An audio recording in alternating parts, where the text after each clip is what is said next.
you really only have two options. You have two options. Have the same issues, the same hangups, the same oddities, the same isms, whatever weirdness that comes with your trauma, whatever altered state that you now exist in because of your trauma, you can either live that way with those traits, with those behaviors for the rest of your life, or you can go through it. And when I say go through it, I mean exactly what it is that your trauma makes you uncomfortable with, you have to dive into it. You have to dive into it. If your trauma gave you some weird stuttering shit, you need to be doing improv.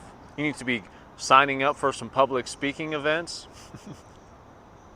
right? If your trauma is because of some relationships, some bad relationship, and now you don't trust the opposite sex, you need to start going on a lot of dates and show your brain that it's being irrational. Work through that built-in response you now have, right? And this is on my mind because just yesterday I remembered this time I got so choked up, literally, just trying to have a disciplinary conversation with an employee I had. Before I became a coach and a trainer, I managed restaurants for 10 years, different restaurants in the Triangle area.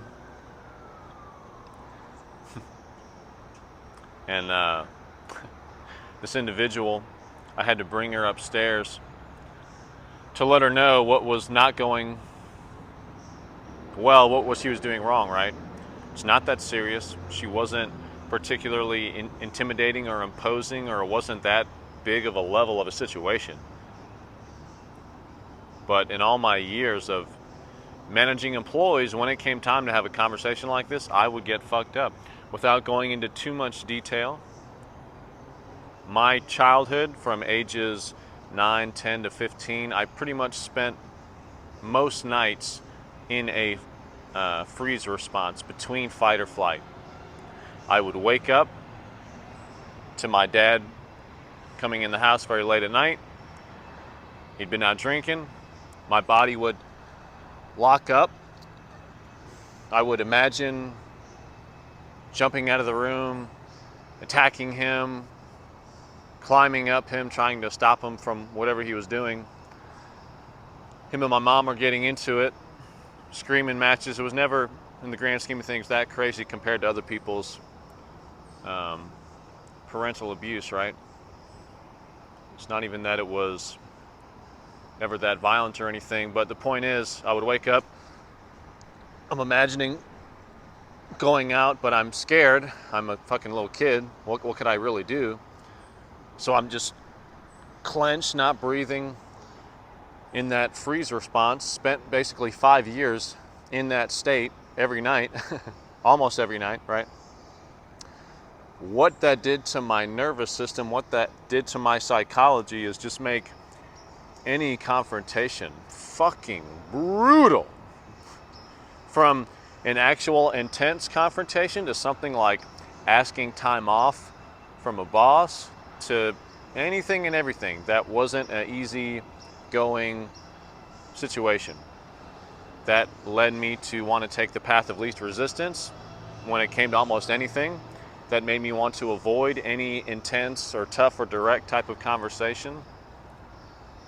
And so as I am managing these restaurants and having to have disciplinary conversations with employees, one, I would kind of avoid them until it like had to happen, right?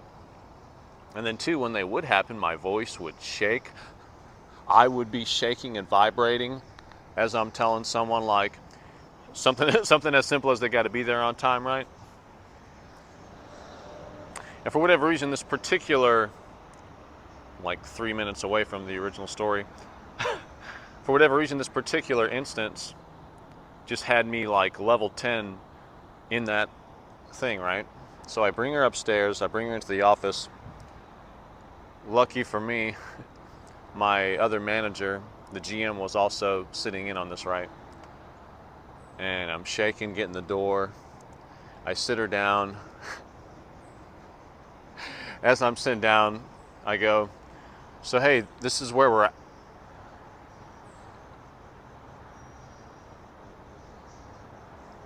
It's not an exaggeration. I couldn't even finish the sentence, hey, this is where we're at. I was going to go, hey, this is where we're at. This thing is happening. The vibe's not good. We're not really cohesive downstairs as a team. This is more what we're looking for. Before I could even get into that, as I go to finish the statement, hey, this is where we're...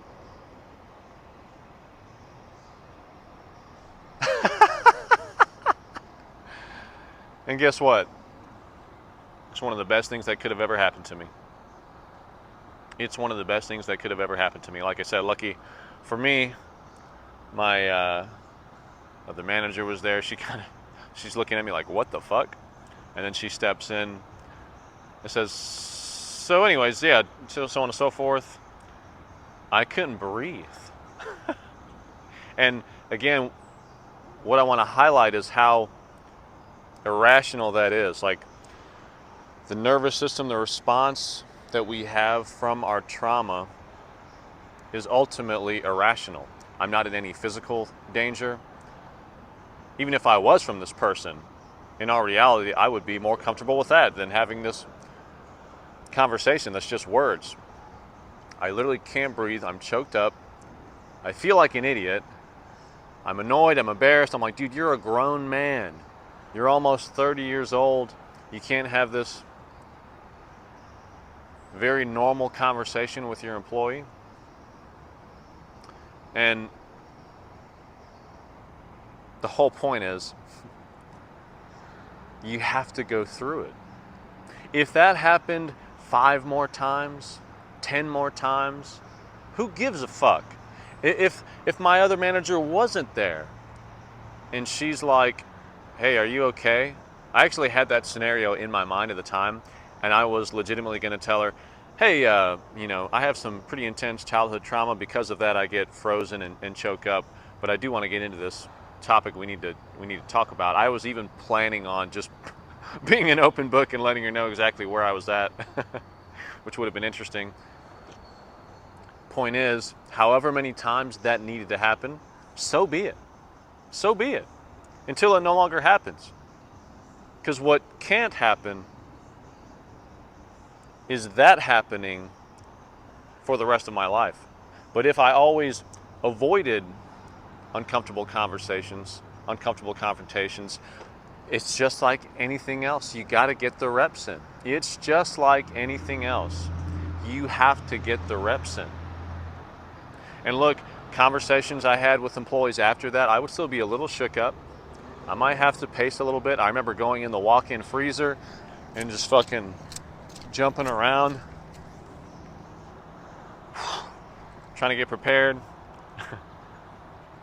I would still shake a little bit. I would still vibrate a little bit, but fuck it. And guess what? Everyone in that restaurant that I was at, I could leave and they could all think the worst things about me. They could all think, damn, that's a weird ass motherfucker, or damn, that guy's a bitch. He could barely look me in the eyes and have a direct conversation and confrontation. What a bitch. Who cares? If I need to sacrifice my reputation and the way I look to an entire community of people to get through that, to get past that, that's what needs to happen. That's what needs to happen. And that's one of many, many examples of being very nervous, very uncomfortable, very literally choked up, and going, well, we can either have this problem for the rest of our lives, or we can look like an idiot in front of this person and get a little bit closer to this not happening as much.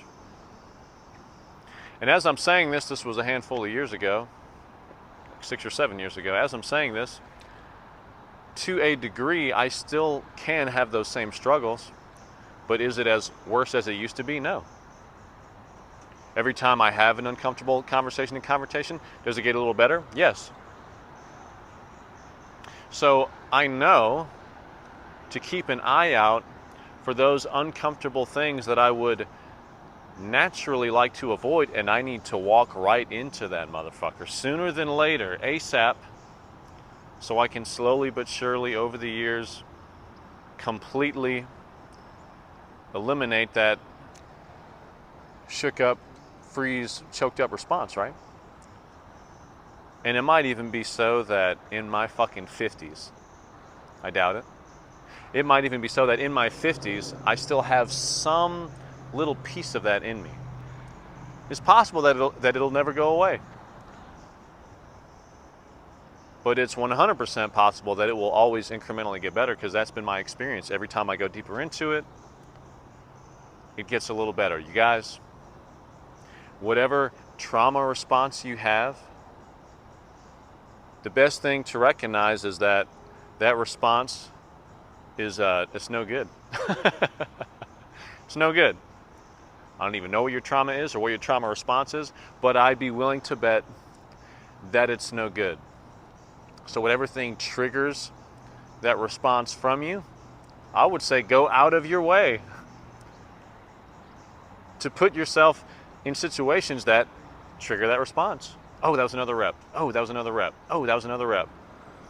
Just like working out. You get 1,000 reps on a compound lift. Do you know how masterful you'll look? Do you know how controlled you'll be through that movement versus someone's day one when they look like a fish out of water? It's the same thing. It's the very same thing. The way to beat your trauma is walking right into that shit. Let's go.